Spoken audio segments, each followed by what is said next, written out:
Welcome to the Diverse Minds podcast, where we give you the tips, tools, and techniques you need to be a mentally healthy and inclusive leader. Each week, you'll hear about a variety of topics linked to mental health, well-being, and diversity that will enhance both your professional practice and personal well-being. Welcome to the 289th episode of the award-winning Diverse Minds podcast. And here I am again saying the same thing as last time. Since the last episode, number 288, released on the 16th of September, this could be a political show, to be honest, because of the negative events and impacts on people that are taking place, which workplaces will need to address. Don't forget, the podcast is now fortnightly, but if you're missing weekly content, you have 6 years worth of podcasts to reflect back on. And if you want to get my handy guide that lists the episodes with a clickable link, you can get it at bit.ly/DMPG23. So I don't know about you, but it feels to me that division, hatred fueled by the mainstream media are here to stay for a while, especially given the influence of the current USA politics and our politicians being too weak to stand up to any of it in a way that supports all citizens. Last year, I made a whole podcast series of episodes in response to the fascist riots, and you can listen to those episodes 261 to 263. And so in this one, I wanted to talk about future-proofing, what it means and how we can use the concepts of future-proofing when it comes to business prowess to help against division at work. So first, let's define future-proofing at work. It is the practice of anticipating future trends and challenges in technology operations and the workforce, and then proactively designing and implementing flexible, resilient strategies and environments to handle them. Now, I think this is exactly the kind of approach that's needed when we have differing opinions, people coming at differing approaches to things, and the fact that we do still need to build a professional and positive workplace community for everyone. While what I'm talking about here is slightly different in the context of what is going on, I would still say that future-proofing is essential for all areas of business, given we are in a VUCA, volatile, uncertain, complex, and ambiguous world. And people have been talking about VUCA for at least 10 to 15 years. Given that most workplaces are still operated by people who have lives, lived experiences, emotions, people are an essential part of the equation. And recently, when I delivered the last day at a global majority leadership program, before I started, I said, okay, before we begin today, I just want to check in. How is everyone feeling with what's been going on? And actually, I got very emotional and sad myself. And the response I had was, thank you so much for asking us, because no one has at work, at our workplaces, has asked how we are. And I couldn't believe this, especially given that there are racist attacks and flags very close to many university campuses. So I really hope you're enjoying the content of my podcast and want to keep up to date. If you are, then why not join my newsletter? When you join my mailing list, you'll receive my white paper on inclusive language and mental health at work. And that link is bit.ly/ILMHCK. So then I was thinking about future-proofing, VUCA world. What is it that workplaces, when I say we, what is it that workplaces could actually do?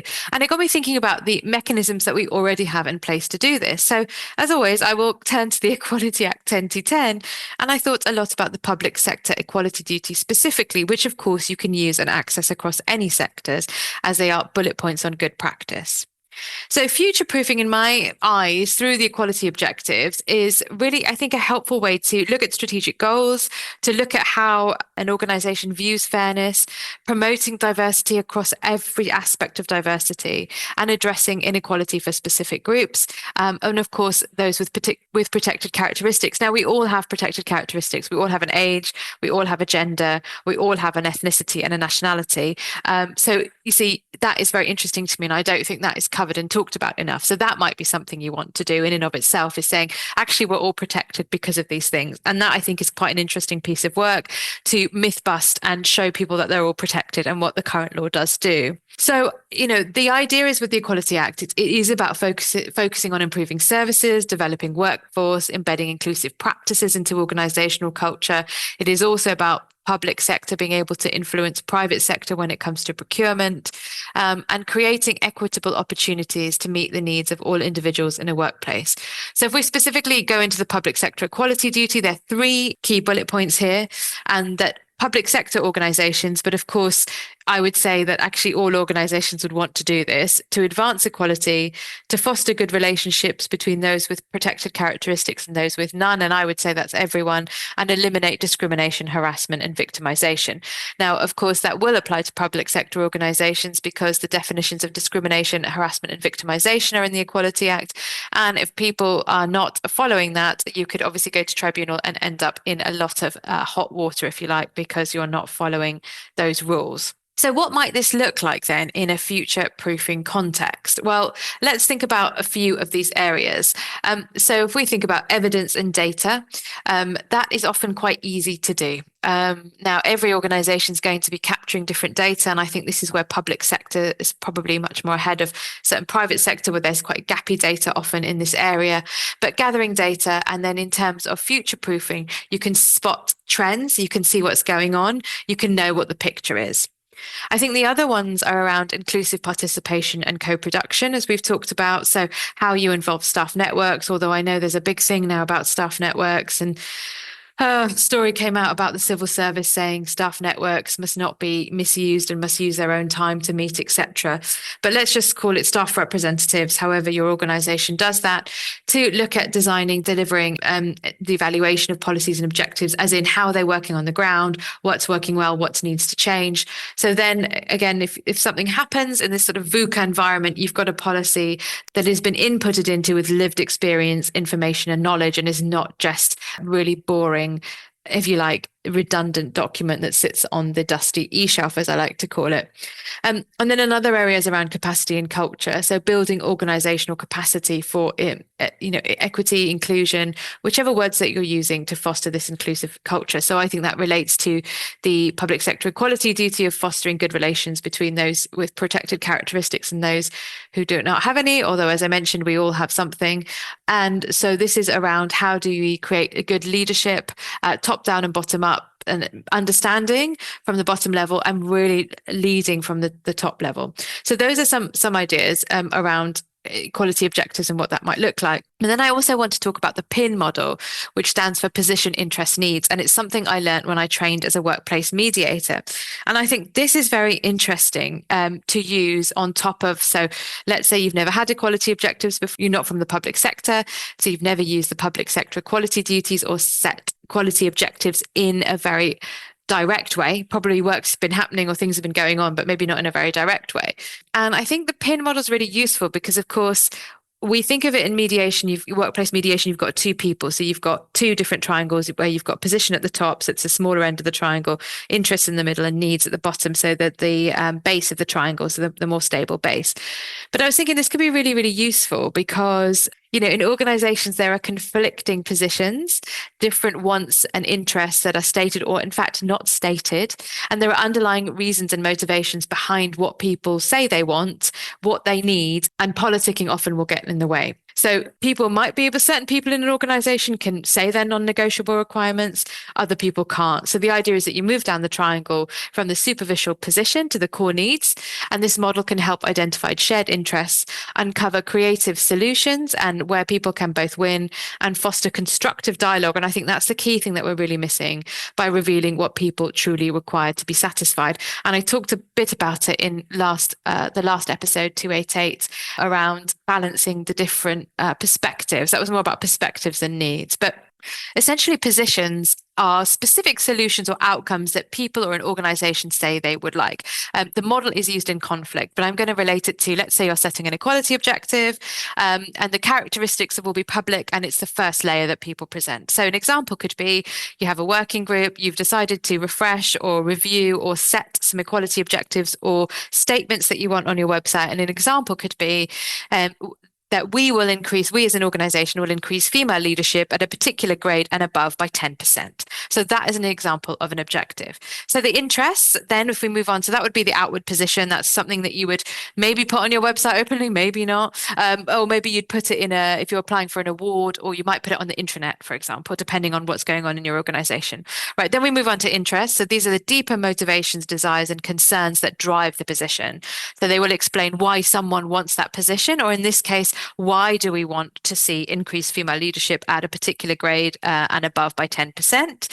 So they will represent goals and what people wish. So in this case, we might be looking at our core working group, so what the core working group wish to achieve. But also it could be about an organization's desire. So the interest could be an organization's desire to keep up with their peers, their competitors, looking good or being seen to do the right thing and actually doing the right thing. Okay, so it could be that. Could also be a culmination of lots of different projects. It could also, the interest could be about reducing the gender pay gap and therefore being able to access collaboration, maybe more money. Yeah, so all those sorts of things. And then finally, we can move on to needs. So these are the most fundamental and often non-negotiable requirements that, when fulfilled, lead to true satisfaction. And I think in organizations, this is where it gets tricky. So when we've got two people in a conflict situation, if we can get them to needs, we can really get some open, honest dialogue. So the need might be, I want you to stop micromanaging me.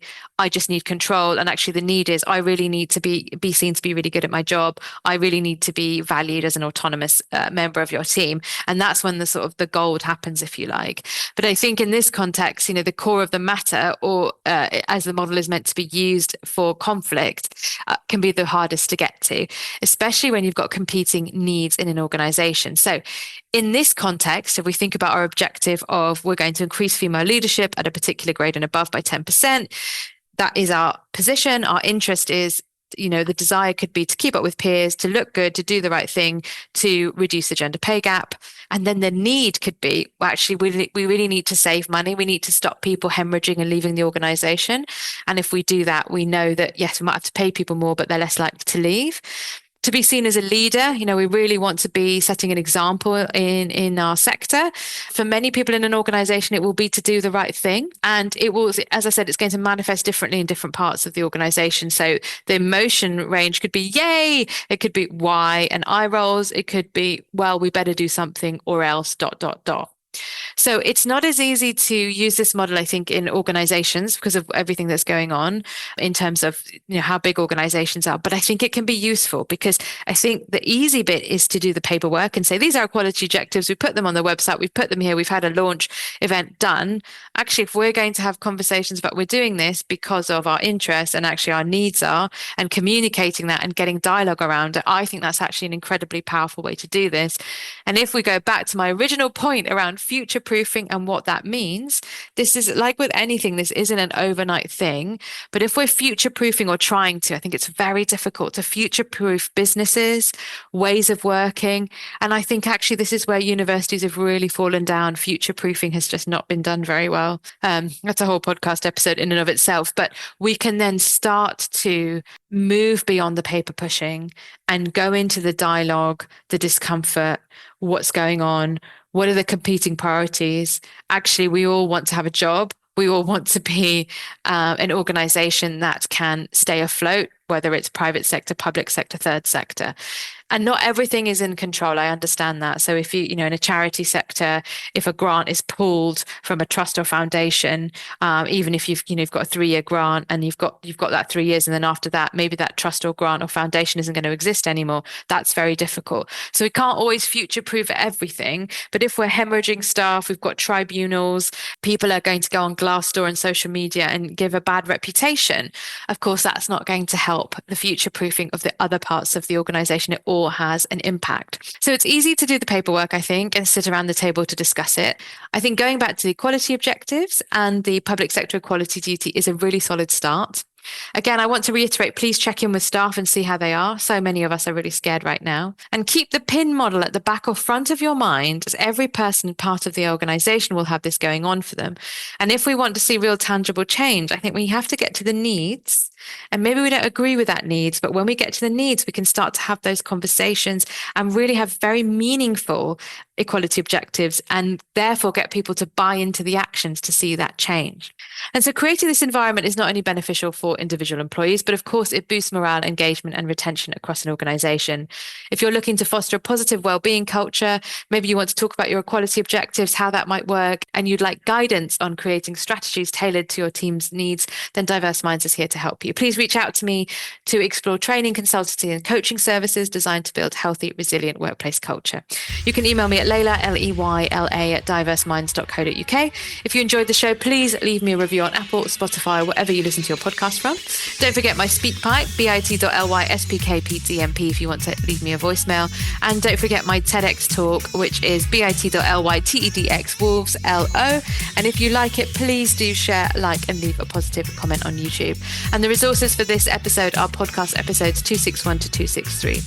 But I really hope it's been useful. Unfortunately, this is something that we have to keep thinking about. And please, everyone, take care and stay safe.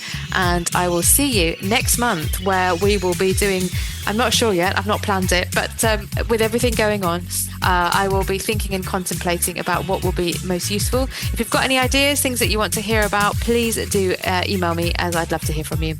All right, everyone, take care and bye for now. Thanks for listening to the Diverse Minds podcast. Don't forget to subscribe on Apple Podcasts, Spotify, or wherever you access your podcasts from. You can also connect with me on Facebook and LinkedIn. Tune into next week's episode of the podcast, where I'll bring you more insights on mental health and inclusion. Bye for now.